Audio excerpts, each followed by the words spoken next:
எல்லாருக்கும் praise Lord dear brothers and sisters.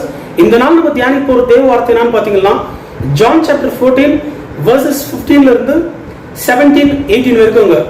அப்போ இந்த ஜான் சாப்டர் 14ல நம்ம ஸ்டார்டிங்ல இருந்து படிச்சு வந்தோம்னா இயேசு கிறிஸ்து வந்து டிசைபிள்ஸ்க்கு வந்து பலப்படுத்துவாருங்க. ஏன்னா அதுக்கு முன்னாடி இருக்கிற சாப்டர்ல 13 சாப்டர்ல பார்த்தோம்னா இயேசு கிறிஸ்துவின் மரணத்தை பத்தி அவங்க சீஷர்கிட்ட பேசி இருப்பாருங்க. அதனால வந்து சீஷருங்க எல்லாமே ரொம்ப துக்கம் அடைஞ்சிட்டு இருப்பாங்க, சோர்ந்து போயிட்டு இருப்பாங்க. அப்ப இந்த 14th வசனம் ஃபுல்லாவே நான் படிச்சமான ஸ்டார்டிங்ல இருந்து இயேசு கிறிஸ்து டிசைபிள்ஸை பலப்படுத்துவாரு.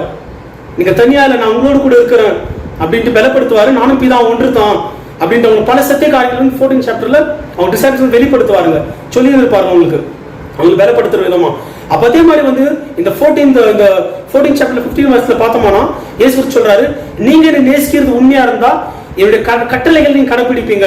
நான் பிதாவின் இடத்துல கேட்பேன், அவர் வந்து உங்களுக்கு ஒரு தேற்றவாளனை கொடுப்பாரு, உங்களுக்கு ஒரு ஹெல்ப்பர் கொடுப்பாரு, அவர் தான் சத்திய ஆவியானவர் அப்படின்னு நம்ம இயேசு கிறிஸ்துவ சொல்லுவாருங்க இங்க. அப்போ இயேசு கிறிஸ்துவ சொந்த ரட்சகரா ஏற்றுக்கொண்ட நம்மளுக்குள்ள பரிசுத்த ஆவியானவர் பெற்றுக்கொள்றாங்க. அப்ப அந்த பரிசுத்த ஆவியானவருக்கு இன்னொரு கோணங்கள் என்னன்னு பாத்தீங்கன்னா அவருக்கு இன்னொரு வேரியேஷன் வந்து சத்திய ஆவியானவர். சகல சத்தியத்துக்குள்ள நம்ம நடத்துவாருங்க. இப்ப சத்தியாவியானவர்னால எங்களுக்கு என்ன பெனிஃபிட்டுங்க, அதனால எங்களுக்கு என்ன பிரயோஜனம் அப்படின்னு நீங்க பாத்தீங்கன்னா சத்தியாவியானவர் நம்மளுக்குள்ள இருக்கும் போது நம்மளுக்கு கர்த்தருக்குள்ள வைராக்கியமா அந்த ஜியல் விடாதபடிக்கு வைராக்கியமா இன்னும் நடத்துவாருங்க. நம்ம சில காரியங்கள் வந்து சின்ன சின்ன பாவங்களை கூட அது இது சின்னத்தான அப்படின்னு கேர்லெஸ்ஸா இருக்கிற விஷயத்த கூட அவர் விட மாட்டாருங்க. இயேசு கிறிஸ்துக்கு என்ன பிடிக்குமோ நம்மளுக்குள்ள இருக்கிறதான நம்ம பரிசுத்த ஆவியானவர் சத்தியத்தின் ஆவியானவர் நம்மள சத்திய பாதையில தொடர்ந்து நடத்துவாருங்க. அப்ப நம்ம சத்திய ஆவியானவருக்கு நம்மளை விட்டு கொடுக்கும் போது அந்த சத்திய பாதையை அவர் நடத்துற வழியில நம்ம போகும்போது வாழ்க்கை அருமையா இருக்குங்க. இயேசு கிறிஸ்து நம்ம கிட்ட நெருங்கி சேருவோம், தடைகள் எல்லாமே மாற ஆரம்பிக்குங்க.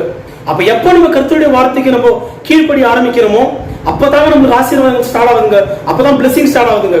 அப்போ அது முக்கியமான ஒரு பங்கு வகிக்கிறது வந்து நம்மளுக்குள்ள இருக்கிறதான பரிசுத்த ஆவியானவர். அவர் இன்னொரு பேரு சத்திய ஆவியானவர். அந்த சத்திய ஆவியானவருக்கு விட்டு கொடுக்கும் போது கட்டாயம் நம்ம கருத்திற்காக வைராக்கியம் நிற்கலாங்க. இப்ப டைம் வேஸ்ட் பண்றது வந்து ஈச் அண்ட் எவ்ரி காரியத்தை நம்மளுக்குள்ள இருக்கிற ஆவியானவர் நம்மளுக்கு உணர்த்துவாருங்க.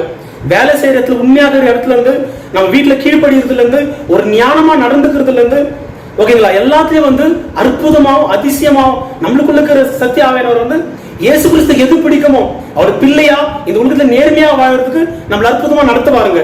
சோ அப்படி அற்புதமா ஆவியானவர் நடத்தும் போது நம்ம வாழ்க்கையை பிளெஸிங்கா மாற ஆரம்பிக்கும். நம்ம கைக்கு செய்கிற காரியத்துல வெற்றியும் எல்லாமே நம்மளுக்கு கை கூடி வராங்க.